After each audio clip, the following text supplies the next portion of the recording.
Xoş gördük əziz dinləyicilər.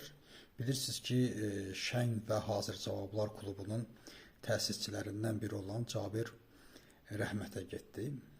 Yəni və o vəfat eləyəndən sonra kifayət qədər onun lehinə istərsə də əleyhinə fikirlər bildirildi. Əlbəttə, hər bir tərəfdə haqlılıq payı var, amma bəzi insanlar var ki, bunun artıq mübahisəsini eləyirlər ki, biz necə münasibət bildirməliyik.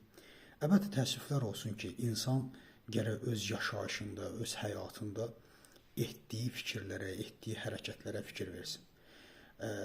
Həqiqətən Cabirin 2003-cü ildə Azərbaycan xalqının konstitusiyon hüququnu həyata keçirdərə bilirsiniz ki, Azərbaycan Respublikasının konstitusiyasının 49-cu maddəsi sərbəst toplaşmaq azadlığı insanlara verir və insanlar sərbəst toplaşmaq azadlığından istifadə etdiyi halda kimsə gəlib onlara söhbət Cabirdən getmir. İstənilən insan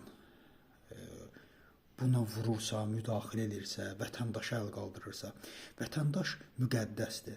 Vətəndaş, yəni Azərbaycan Respublikasının konstitusiyasında da bildirilir ki, hakimiyyətin mənbəyi xalqdır. Hər şeyi yaradan vətəndaşdır. Vətəndaş müqəddəsdir.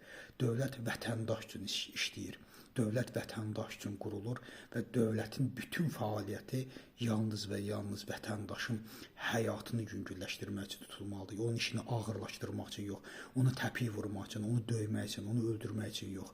Ona görə də təəssüflər olsun ki, bu da Cabirin ömür yazısına, 49 illik ömür yazısına yazılıb ki, Azərbaycan xalqına təpik vursun və Azərbaycan vətəndaşını, necə deyərlər, zərbə endirsin. Mən bir söz demək istəmirəm bu arada. Bəzilərə deyirlər ki, insan ölənin dalıca danışmazlar. Ölənin dalıca danışmazlar, sonda Yezdi lənətləməyin də.